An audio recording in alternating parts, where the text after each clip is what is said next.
جی تو سب سے پہلے میرا سوال یہ ہے کہ میٹیورولوجیکل ڈپارٹمنٹ جو ہوتے ہیں وہ ایسی کون سی ٹیکنالوجی یوز کرتے ہیں جس کی وجہ سے وہ فیوچر کے جو ڈیزاسٹرز اور فلڈس وغیرہ ان کو پریڈکٹ کر سکتے ہیں؟ دیکھیں جو اس میں اس میں آتا ہے جو میٹرولوجیکل ڈپارٹمنٹ میں جتنی ہوتی ہیں یہ سائنٹیفک ڈپارٹمنٹ ہے، اس میں موسٹلی جو ہے اپلائڈ فزکس اور میتھمیٹکس یوز ہوتا ہے، اور اس میں فزکس کی بیس پہ جتنے فزکس کے نیچرل لاز ہیں اس کو ہم یوٹیلائز کرتے ہیں۔ اس میں یہ ہوتا ہے جس میں سے ہمارے جتنے پیرامیٹر ہیں، ہیٹ ہے، ہیومیڈٹی ہے، ٹمپریچر ہے، پریشر ہے، یہ سارے کے سارے فزیکل پیرامیٹر ہیں،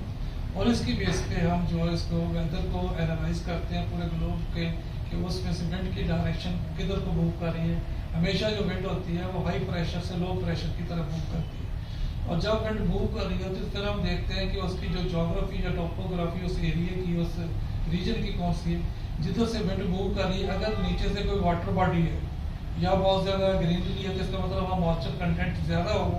وہ جدھر کو ہوا جا رہی ہوگی وہ اپنے ساتھ موئسچر کنٹینٹ لے کے جائے گی۔ جہاں موئسچر جو ہے وہ اکٹھا ہو جائے گا اس کی وجہ سے وہاں پریشر کم ہونے کی وجہ سے وہ اپ لفٹ کرے گا۔ جب وہ اپ لفٹ کرے گا تو وہ کنڈنسیشن لیول پہ جا کے اس کے کلاؤڈ فارمیشن ہوگی، اور اس کے بعد وہ بارش ہوگی۔ تو اس طریقے سے ہم اس سائنٹیفک طریقے سے یہ ایک ہم اندازہ لگاتے ہیں کہ کس علاقے سے جو جا رہی ہے ہوا اور پریشر کدھر کو ڈیولپ کر رہا ہے اور آگے گلوب پہ کدھر موو کر رہا ہے، تو کتنے دنوں کے بعد کس جگہ پہ یہ پہنچے گا، کتنی ایکومولیٹ ہو جائے گی ہیومیڈٹی، اور کب یہ بارش ہوگی اور اس کی کوانٹٹی کتنی ہوگی۔ اگر وہی ونڈ چل رہی ہے اس کے نیچے بیرن ایریا ہے یا سیراب ہے تو وہاں سے تو اس کو موئسچر نہیں ملے گا، تو پھر کیا ہوگا، اس کے رزلٹ میں جو آندھی بنے گی، ڈسٹ اسٹارم بنے گا، اور اس میں سے ہوا تو چلے گی لیکن وہ گرد آلود ہوائیں چلیں گی، اس سے بارش نہیں ہوگی۔ اسی طرح آج کل کے جو سردیوں کے موسم میں جب کولڈ ایئر چل رہی ہوتی تو اس میں جب پہاڑوں پہ آئے گی تو برف باری ہوگی، اس کے بعد جو ونڈ چلے گی وہ اس کی چل ونڈ ہوگی، تو اس کے آنے والے اگلے علاقوں میں ٹمپریچر 3 سے 4 ڈگری اس رین فال کی اور سنو فال کی وجہ سے کول ڈاؤن ہو جائے گا، وہ 3 سے 4 کرے گا۔ اگر کہیں ہیلنگ ہو جاتی ہے تو ہمیں پتہ ہوتا ہے کہ اس جگہ پہ نیچے ہیٹ زیادہ ہے تو اس کا موئسچر زیادہ ہائٹ تک اپ لفٹ کر جائے گا، تو وہ ڈراپ سے بھی اوپر جب جا کے کنڈینس ہو جائے گا تو وہ ان دی فارم آف ہیل نیچے گرے گا۔ جب ہیل میں گرے گا تو اس سے علاقے میں ٹمپریچر فوری طور پہ 5 سے 10 ڈگری کم ہو جائے گا، اور اس کی وجہ سے جب اگر ونڈ چلے گی تو اس کے آنے والے اگلے 4 سے 500 کلومیٹر کے علاقے میں ٹمپریچر جو ہے وہ فال کر جائے گی۔ تو اس طریقے سے ہم کرتے ہیں۔ اس کے علاوہ جو آج کل لیٹسٹ اسی چیز کو ہم ٹیکنالوجی کی بیس پہ کرتے ہیں، جو سائنٹیفک بیس پہ کرتے تھے بیس پہ، اس کے لیے ہمارے پاس جو مین ٹولز ہیں وہ سیٹلائٹ ہیں، اور اس کے بعد کمپیوٹر ماڈلس ہیں، اور اس کے بعد بہت ساری جو ہماری آٹومیٹک جو ہم اسکیننگ آف دا ایٹماسفیئر، تو سیٹلائٹ سے جو ہے ریڈارس ہیں ہمارے پاس۔ تو ریڈار کی ایک لمیٹڈ ایریا ہوتی ہے، 4 سے 500 کلومیٹر کی رینج میں کوئی ایکٹیویٹی ویدر ہو رہی ہے تو اس کو وہ کلاؤڈ کی فارم کو جو ہے بتاتا ہے، اور اگر رین ہو رہی ہے تو وہ بتا رہا ہے کہ رین کا جو ڈراپ ہے اس کا سائز کیا ہے، اور پر سیکنڈ کتنی رین ہو، اس کی انٹینسٹی کتنی ہے، اور اس جو کلاؤڈ ہے اس میں ٹوٹل کوانٹٹی آف واٹر کتنا ہے۔ اس سے ہمیں اندازہ ہوتا ہے کہ اس جگہ پہ اگر بارش ہوگی تو اس میں سے اتنی ملی میٹر ایٹ لیسٹ بارش ہو جائے گی۔ اور جو سیٹلائٹ ہوتے ہیں وہ پوری ورلڈ ایریا لیول پہ کور کر رہے ہوتے ہیں، اس میں ہمیں پتہ چلتا ہے کہ کس علاقے میں کلاؤڈ ہے، وہ کس کنٹری سے کدھر کو موو کر رہے ہیں، اور کتنے دنوں میں وہ ہمارے علاقے میں یا دوسرے میں آئیں گے، اور اس کی جو اسٹے ہوگا یا پاس اوور کریں گے وہ کتنے ڈیوریشن میں کریں گے۔ اس سے ہمیں یہ اس کی جو سیٹلائٹ ایسٹیمیشن ہم کرتے ہیں اس کے ڈیٹے کے حساب سے، تو پھر ہمیں یہ پتہ چلتا ہے کہ وہ ہمارے علاقے میں وہ کتنے دیر تک پاس آن کریں گے، اور اس کا امپیکٹ جو ہے ان دی فارم آف سنو فال یا رین وہ کتنا ہوگا۔ اور اگر سیلاب کے حوالے سے دیکھیں تو کتنی رین فال ہوگی تو اس کے نتیجے میں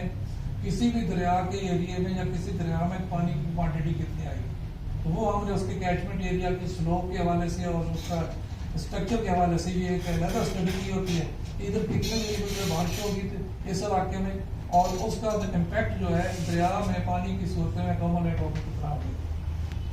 اس کے علاوہ ہمارے پاس جو کمپیوٹر ماڈلز ہیں جس میں گلوبل ڈیٹا جو ہے وہ فیڈ کیا جاتا ہے، اس میں سے آلریڈی جو سیٹ پیٹرن ہوتے ہیں یا اس کے جو جتنے بھی پریویس ایونٹ ہوتے ہیں ان کا بھی ریکارڈ ہوتا ہے، وہ اس کے ساتھ کمپیریزن کرتا ہے کہ یہ پچھلی دفعہ اگر ایک اتنی بارش ہوئی تھی تو اتنا پانی جنریٹ ہوا تھا، دریاؤں میں کتنا سیلاب آیا تھا، اور سیلاب کی وجہ سے کتنا ایریا جو تھا وہ افیکٹ ہوا تھا. وہ اس کمپیریزن کی بیس پہ اور کرنٹ ڈیٹا اور سیٹلائٹ امیجز اور پھر ہمارے اپنے محکمہ موسمیات کے رین گیجز لگے ہوئے ہیں اپنے اسٹیشن پہ, وہ رین جو ہوتی ہے وہ اس میں ہم ڈالتے ہیں سیٹلائٹ کی اور ریڈار کی ڈال کے, پھر وہ ایک فور کاسٹ نکالتا ہے کہ اگلے 24 گھنٹوں میں کس کس جگہ پہ کتنا سیلاب آئے گا. پھر اس کے ساتھ روٹنگ ماڈل ہے ہمارے پاس لگا ہے کہ اگر ہمارا تربیلا پہ اتنا سیلاب آ گیا, پانی ہم نے 5 لاکھ 8 لاکھ کیوسک چھوڑا ہے, تو پھر وہ سمندر تک جاتے جاتے کتنے دن لگے گا اور کس کس علاقے میں کتنا پہنچے گا, کتنا راستے میں ضائع ہو جائے گا, کتنا اگر وہ اس کے بند کو توڑنا پڑتا ہے اپنے اسٹرکچر کو بتانے کے لیے, تو اگر اس کے 8 لاکھ کیوسک جا رہا ہے تو 2 لاکھ کیوسک اس میں سے اسپیل آؤٹ کر جائے گا. اگر ہم کٹ لگا دیتے ہیں, بریچنگ سیکشن بنا دیتے ہیں اپنے اسٹرکچر, تو وہ 2 لاکھ کیوسک سے جو پانی باہر گیا واپس گھوم کے کتنا آئے گا, اس علاقے کی سلوپ اور سارے ماڈل کی اس کی اسٹڈی ہوتی ہے کہ دوبارہ اگلے اس کے بعد کچھ دیر آگے جا کے جب 100 کلومیٹر پہ وہ دوبارہ پانی جو اپنی سلوپ کی وجہ سے دوبارہ اس دریا میں انٹر ہوگا. تو یہاں سے کسی بھی پوائنٹ سے سمندر تک اینڈ آف دا جو ہے فلڈ کے لیے کتنے دن لگیں گے, کتنی کوانٹٹی اور کون کون سے ایریا کو افیکٹ کرے. 2022 میں سیلاب ہے, یہ آپ کو کب معلوم ہو گیا تھا اور آپ نے کب گورنمنٹ کے اداروں کو اطلاع کر دی؟ دیکھیں جو 2022 کا یہ سال گزر رہا ہے تو یہ باقی سالوں کی نسبت تھوڑا سا یونیک تھا اس کے سارے فیچر, کیونکہ اس سال جو تھا سپرنگ میں ہی اینڈ آف دا فروری جو ہے جو تھی موسم گرم ہو گیا تھا, مارچ اور اپریل نارمل سے زیادہ گرم تھا,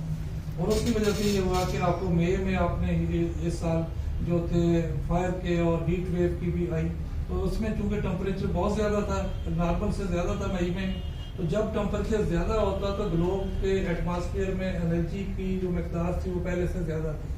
جب انرجی کی مقدار ان دی فارم آف ہیٹ زیادہ ہوتی ہے تو سمندروں سے ایویپوریشن زیادہ ہوتی ہے اور اس سے زیادہ بارشوں کی بالکل توقع ہوتی ہے. تو اس کے لیے ہم نے مئی کے فرسٹ ویک میں یہ بتا دیا تھا کہ اس سال جو بارشیں ہیں نارمل سے کافی 30 سے 40% زیادہ ہوں گی ایٹ لیسٹ, اور یہ بھی ایریا بھی آئیڈینٹیفائی کر دیا تھا کہ اس میں سے جو ہمارے ساؤترن پاکستان ہے اور سندھ ہے اس میں بارشیں جو آلریڈی مونسون کی کم ہوتی ہیں, اس سال نارمل سے کافی زیادہ ہوں. تو یہ ہم نے گورنمنٹ کے جو تھے مینجمنٹ کے اور ڈیزاسٹر کے اداروں کو ہم نے مئی کے فرسٹ ویک میں ہی بتا دیا. جب آپ لوگوں نے سیلاب کے بارے میں اتنی پہلے ہی بتا دیا تھا تو گورنمنٹ کے اداروں نے کیا کردار ادا کیا؟ دیکھیں ہم نے جب ان کو بیفور ٹائم بتا دیا تھا, سارے پلیٹ فارم پہ پرائم منسٹر ہاؤس سے لے کے سب کو بتا دیا تھا,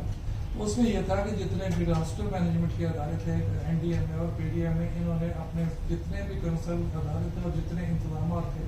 انہوں نے بڑی ایفرٹ کی اور بڑی کوشش کی اور بہت ساری کانفرنس کر کے لوگوں کی لرننگ کو کرائی.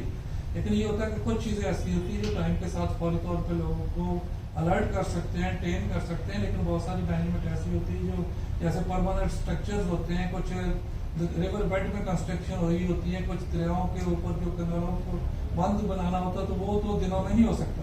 انہیں اپنے لیول پہ تو اداروں نے بڑی کوشش کی اور کافی ان کا امپیکٹ بھی نظر آیا, لیکن اس کے باوجود ایک تو یہ تھا کہ بارشیں جو تھی ان علاقوں میں اس سال زیادہ ہوئی جہاں بارشیں مونسون کی بہت کم ہوتی ہیں. اس سے سندھ میں بارشیں 500 سے 700 گنا زیادہ ہو گئی.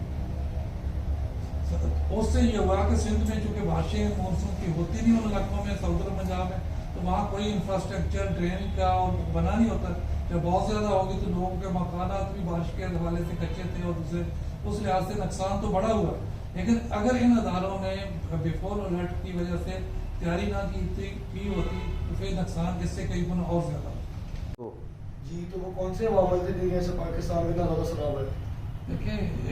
جو پاکستان میں مونسون ہے وہ تو ہمیشہ ہی ہوتی ہے, اس کی کوانٹٹی تھوڑی اور علاقے تھوڑے بہت شفٹ ہوتے رہتے ہیں. اس سال یہ ہوا کہ ایک تو جو تھی بارشیں جو تھی ٹائم سے شروع ہوئی, اس کا سیزن تھا, اور دوسرا یہ اس کا جو بریک نہیں آئی. سندھ کے علاقوں میں بارشیں پہلے ہی کم ہوتی ہیں مونسون کی, لیکن اس دفعہ یہ کراچی میں اور باقی سندھ میں جولائی کے فرسٹ ویک میں بارشیں شروع ہوئی. اس میں سے لگاتار تقریباً 45 سے 50 دن میں وقفے سے بارش ہوتی ہے, اس میں کوئی بڑا گیپ نہیں ہے. دوسرا یہ تھا کہ بارشوں کی کوانٹٹی اتنی زیادہ تھی کہ اس علاقے کی جو تھی ڈرینیج سسٹم جو زمین تھی اس کو ابزارو نہیں کر سکتی تھی, اور اس کی وجہ سے یہ ہوا کہ پانی جمع ہوتا رہا تو ان کے پلین ایریا میں جو پانی تھا وہ بھی 5 سے 7 فٹ تک ہو گئے, جس میں سے لوگوں کے گھر بھی تباہ ہوئے